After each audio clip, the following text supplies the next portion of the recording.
Oh, my heart longs to know, how do any of us stay willing? How do we stay true to what we know, to what we value, and our commitment to be the people our wider world needs? The call to stay ready and willing to tackle whatever challenges may arise is such an essential quality for us as people of faith. And yet, that call often runs up against unexpected obstacles and losses. We can feel like we're on a road, on a journey, and we're no longer even sure where we're going. 15 years ago, I was much newer in my career as a Unitarian Universalist minister. And I'd just been in a congregational search process that had not gone my way. Smitten with the congregation I was in dialogue with, I was convinced that this ministry was exactly right for me. However, I was not the candidate the congregation ultimately selected and called as their minister. I was devastated. What I thought was going to happen, what I believed was exactly right for me, exactly what I needed, didn't happen.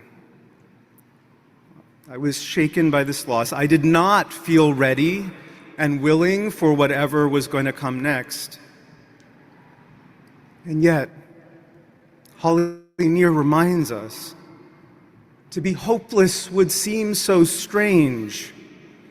It dishonors those who have gone before us, so lift me up to the light of change.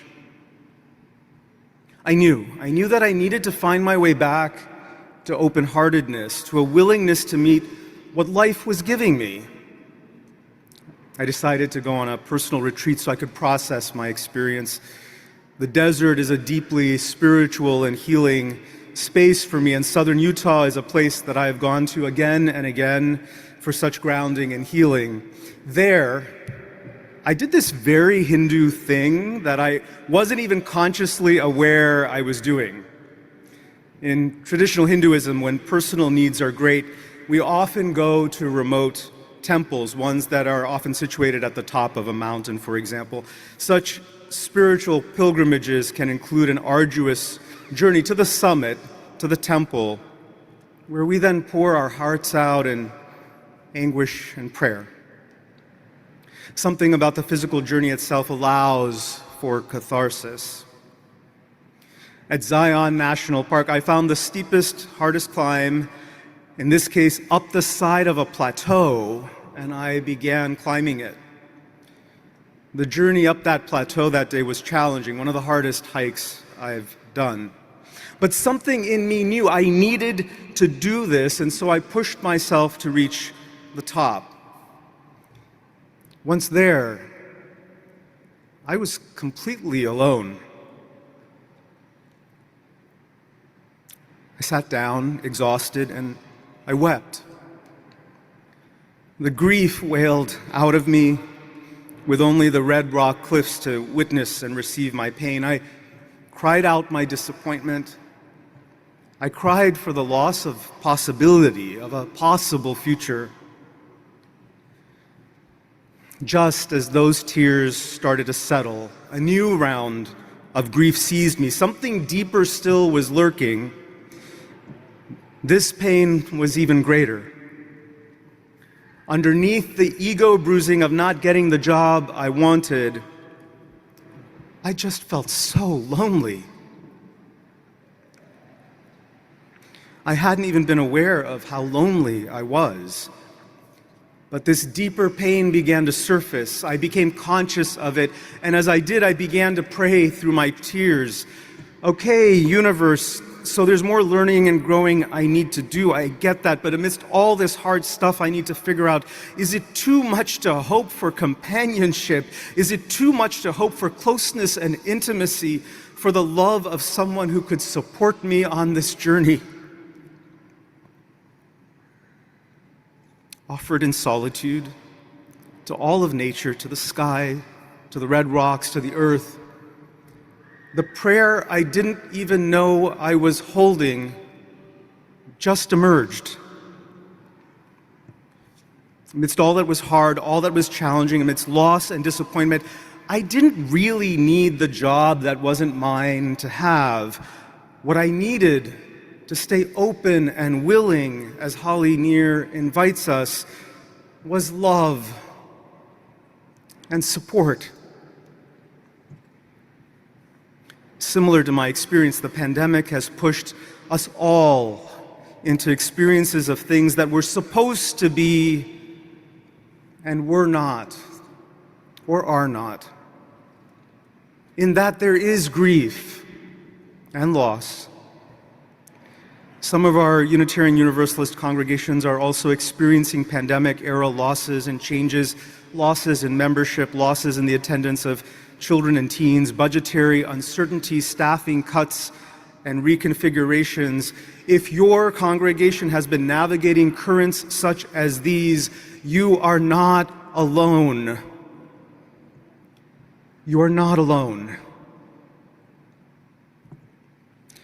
How do we Unitarian Universalists remain open and willing to shine the light of our love, of our faith, in the midst of ongoing experiences of change, loss, and uncertainty? How do we do that as UUs? Our transcendentalist forebear, Theodore Parker, offers us this wisdom in a sermon from 1841, The Transient and Permanent in Christianity. Quote, "If we look carelessly on the ages that have gone by, or only on the surface of things, there is reason to fear. For we confound, we confuse, the truth with the word of man. So at a distance the cloud and the mountain seem the same." How do we distinguish between the wispy cloud, fleeting and ephemeral, and the heft and solidity of a mountain that can hold us and anchor us? On top of that desert plateau, the deeper thing that my heart ached for was love and support. Isn't this what we Unitarian Universalists are all about? Caring, which is love, which is the impulse behind all the justice and equity work that we do, and support, which we bring alive through relationship, through community.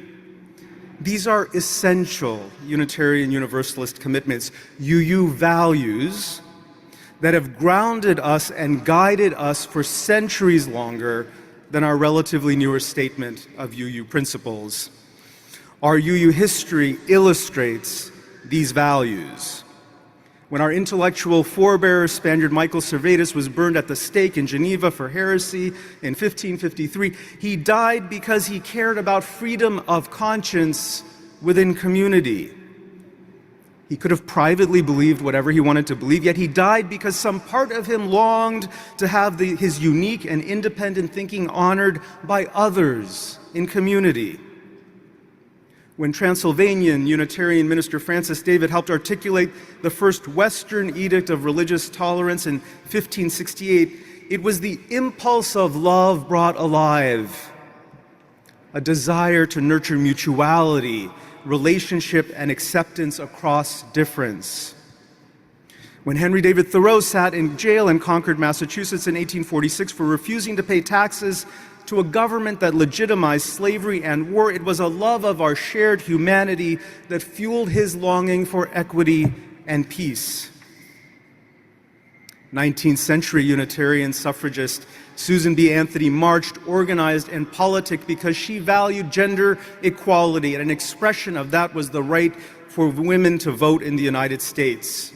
And in the early 20th century, Unitarian Frances Ellen Watkins Harper helped co-found the NAACP as an institutional expression of a value that remains core to us as Unitarian Universalists through this day, the value of racial equity.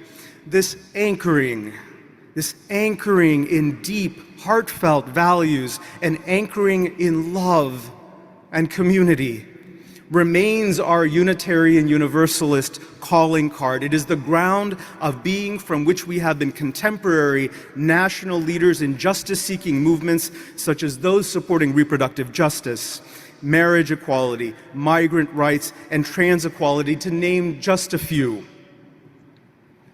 Reflected in these commitments are our passion for, our collective commitment to the dignity and unique experience of every person, people who are already among us, people who are dear to us, people who we know in community.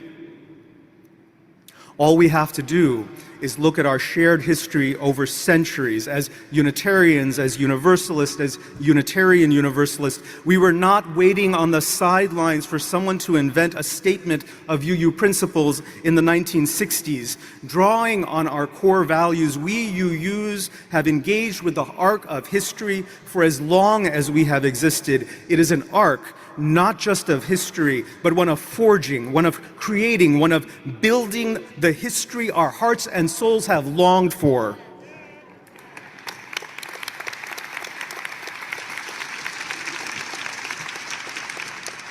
Holly Near invites us to honor those who have gone before us, our UU forebears. We honor them by honoring the values that their lives illumined.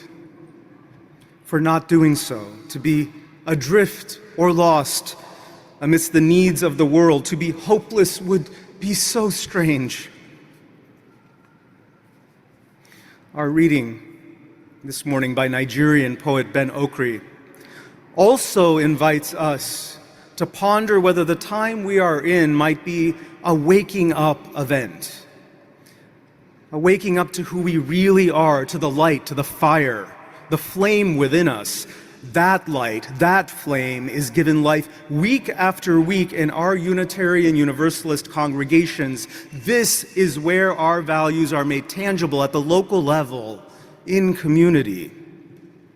I have one last story to share about a former congregant of mine. Her name is Debbie. I'm sharing her story, our story, with her permission. Over a decade ago, Debbie attended a Unitarian Universalist congregation for the very first time. Sunday services in that community included a time during which congregants could share their joys and sorrows, a brief sharing of personal celebrations or hardships in front of the community. Debbie chose that Sunday to publicly share with a room full of strangers that she had lost her job, that she had a special needs teenage daughter, and that she was on the verge of homelessness. With tears in her eyes, she told us that she had turned to every resource and local agency that she could think of, and while help was coming, she didn't know where lunch or dinner were going to come from later that day.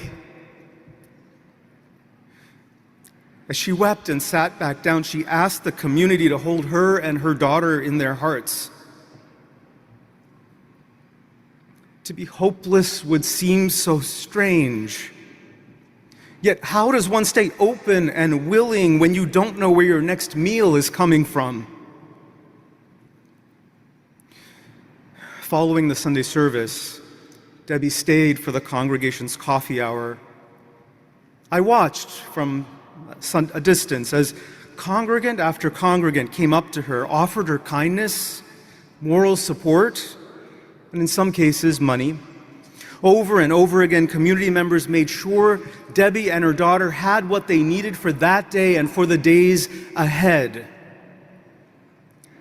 I could see how moved Debbie was by this, these spontaneous expressions of love, caring, and generosity left me feeling so proud to be a Unitarian Universalist minister that day. I followed up with Debbie in the week ahead and was able to offer financial support more officially from the congregation's ministerial discretionary fund. And what happened next was a beautiful thing to behold. In the months and in the years that followed, Debbie and her daughter joined that Unitarian Universalist community. Her daughter became a volunteer in the congregation's nursery, taking care of the community's babies and toddlers. Debbie found a job and enrolled in an academic program to become a clinical psychologist, a goal which she achieved. She specialized in supporting the mental health of gay, lesbian, bi, queer, and trans people. Debbie went on to establish her own independent clinical practice, and that practice has now become a training site for future clinical psychologists. In a recent conversation, Debbie shared with me that on that fateful Sunday, the first time she was ever in one of our communities, she says, quote, "Unitarian Universalism saved my life." And truly, it's done more than that. It has empowered Debbie in returning the care and support that was offered to her back out to the world many times over.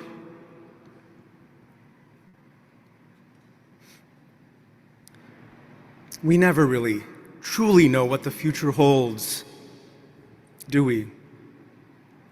But we can allow the anxiety that accompanies uncertainty to be a catalyst, to be a waking up event, an event in which we remember and ground ourselves in who we truly are, in what our deepest commitments are. We are a people devoted to religious liberty, to justice, equity, and individual and collective healing and growth. We are a people of courage.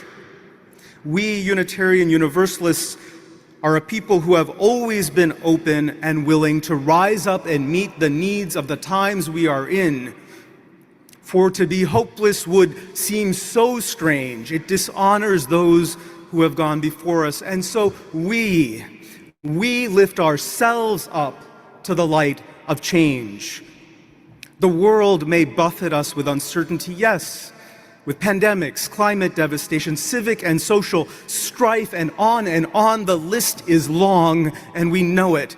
Yet grounded in the strength of our bonds with one another, there are no challenges, no obstacles that will keep us from shining our Unitarian Universalist flame, the light of our love, from the highest mountains, announcing to all that we are here, waiting to welcome others, you who may need us, you who may be longing for us, you who may never even have heard of us before today.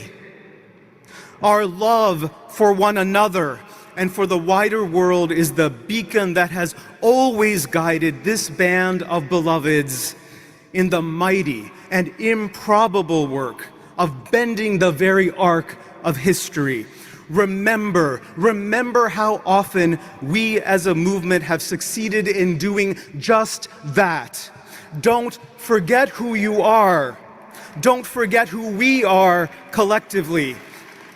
Trust the goodness, the light inside you. That is how we become the people our world needs us to be. We are open, we are willing. May it always